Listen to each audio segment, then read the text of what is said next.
안녕하세요 여러분들 반갑습니다. 금융과 에너지 업종을 누구보다 쉽게 알려주는 대의원 멘토 권혁철입니다. 오늘 대성장투라는 기업 리뷰해보도록 할 텐데요. 일단 여러분들도 아시다시피 현재 대성장투가 가지고 있는 모멘텀이라고 한다면은 이 시프트업 상장 이슈였었어요. 하지만 이 시프트업 상장 청약임에도 불구하고 대성장투가 지속적으로 지금 주가가 하락하고 있는 부분인데 그러면은 이 재료 소멸이 된 것이 아닌가 라고 생각을 할 수가 있을 것 같아요.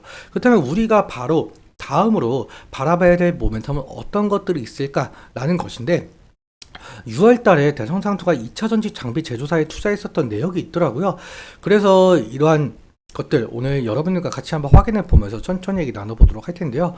먼저 시작하기 전에 저희 대기업 채널에 오시면은 모든 종목들을 커버해드리고 있으니까 찾아주시면 정말 감사하겠고, 제 영상도 끝까지 지켜봐 주시면서 댓글로 궁금하신 것들 남겨주시면은 다음 영상에서 말씀을 드려보도록 하겠습니다. 그러면 대성장투 바로 보도록 할게요. 일단 대성장투에 대해서 제가 지속적으로 말씀을 드리지만 이 기술력이 높지만 자본과 경영 여건이 취약한 기업 설립 초기 단계에 있는 스타트업들에게 대출이 아닌 지분 투자 방식으로 추후에 인수합병, 상장 등을 통해서 투자 자금을 회수하고 있는 사업을 진행 중이다라고 말씀을 드렸었잖아요. 그리고 투자 방법에는 크게 두 가지, 투자 조합과 직접 투자 이렇게 있다라고 말씀을 드렸어요. 투자 조합의 경우에는 펀드와 마찬가지로 개인기관, 정부, 중소기업, 창업투자회사가 전부 투자를 하는 것이고, 그리고 직접 투자 같은 경우 말 그대로 대성장투가 스타트업들에게 직접적으로 투자하는 것이죠. 다음으로 넘어가서 사실 이 시리즈 A, 시리즈 B, 시리즈 C라는 이 단계 용어가 있는데 이러한 것을 좀 아시면 어느 정도 도움이 될 거라고 생각이 들고 있거든요. 왜냐라고 한다면은 이 뉴스 기사를 접하다 보시면은 어느 벤처 캐피탈이 어느 회사의 시리즈 B에 투자를 했었다, 이런 형식의 기사가 많아요. 그렇다 보니까 시리즈 A는 어떤 단계이고 시리즈 B는 어떤 단계이고 이걸 아시면 좋을 것 같은데, 제가 이것도 지속적으로 말씀을 드리니까 좀 짧게 한번 말씀을 해보면은, 시리즈 A 같은 경우 스타트업들이 준비 단계에서 받는 투자이고요. 사실 이 시리즈 A까지 오지 못하고 이 망하는 기업들이 너무나도 많아서 여기 있는 구간을 죽음의 계곡이라고 표현을 한다라고 한답니다. 그리고 시리즈 B의 경우에는 이 스타트업들이 사업 확장을 하기 위해서 추가로 받는 투자 단계이고, 시리즈 C부터는 스케일업을 가속하게 한 단계라고 생각을 해주시면 될 것 같고요. 대부분 스타트업들은 시리즈 C 단계에서 외부 투자를 마무리 짓고 어떠한 노력들을 하게 되는데, 더 나아가서 시리즈 D, 시리즈 E까지 하는 기업도 있다라고 보시면 될 것 같습니다. 그리고 그 이후에 스타트업들은 상장이나 M&A가 가능한 기업으로 탈바꿈하게 되면서 벤처 캐피탈이 여기서 투자금 회수를 통해서 이익을 보는 구조다라고 볼 수가 있을 것 같고요. 그럼 다음으로 넘어가서 오늘 제가 말씀드릴 6월 달에 투자했었던 기업 모멘텀 말씀을 드리려고 하는데, 아마 아시는 분들도 있으실 것 같아요. 대성장투가 최근에 6월 17일이죠. 시리즈 D에 해당하는 이 ETS라는 2차전지 장비 제조사에 투자한 이력이 있더라고요. 그럼 시리즈 D에 해당을 한다고 한다면 이 IPO까지 얼마 남지 않았다는 뜻이 될 수가 있겠는데, 그렇다면 ETS가 어떤 회사이길래 투자했는지 좀 살펴보도록 할게요.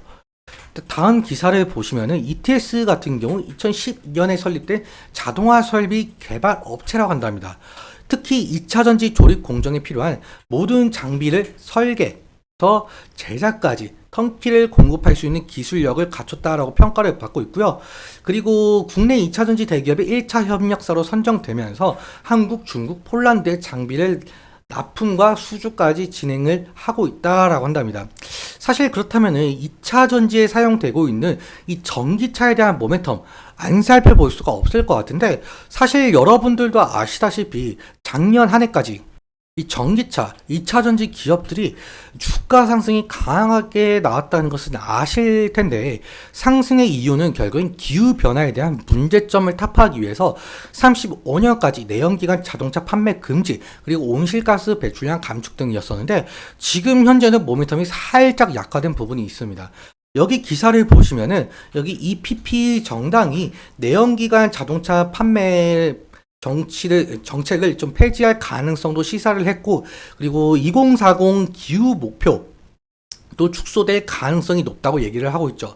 EPP에 대해서 좀 말씀을 드려보자면 유럽 국민당의 약자인데 이 EPP 정당 입장에서는 유럽이 특정한 산업, 예를 들어서 전기차만을 지원을 하지 않고 다양한 방법으로 탄소 배출을 줄여 나가야 한다는 것을 강조한 바가 있었어요. 그래서 이러한 부분에 있어서 전기차에 대한 모멘텀이 약해진 것으로 보이고 있는데 실제로 글로벌 전기차 시장 규모는 작년에 비해서 어느 정도 하락하고 있는 모습을 좀 보실 수가 있죠. 그렇다면 대성찬투가 투자했었던 ETS가 매출적으로 좀 괄목할 성과를 보여주지 못한다고 한다면 만약에 대성찬투가 엑시트할 시 상당한 이익을 좀 거두긴 힘들어 보이고 있습니다.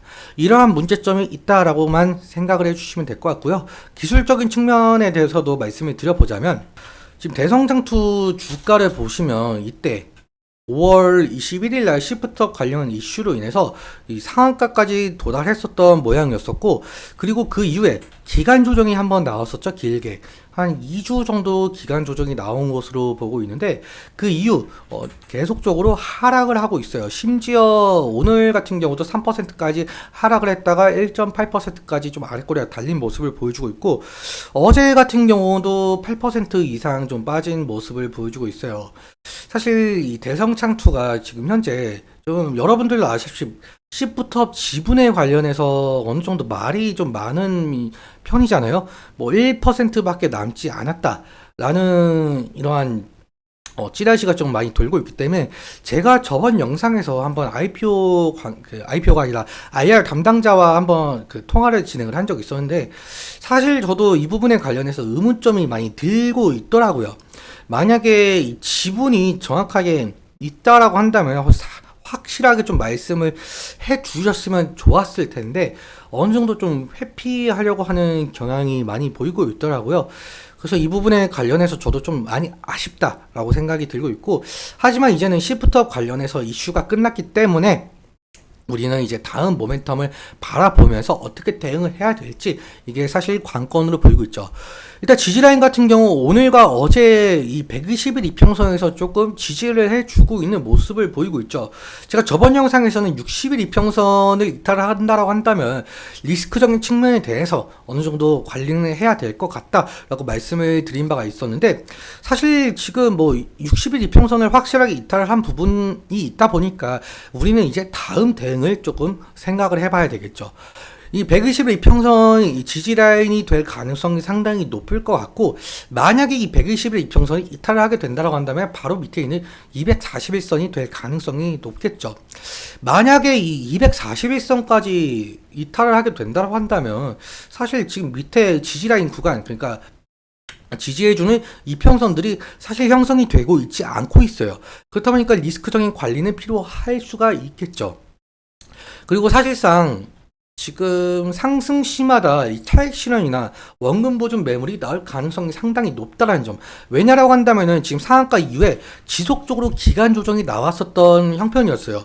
그렇다 보니까 이 부분에 어느 정도 매물이 좀 쌓여 있을 가능성이 상당히 높거든요.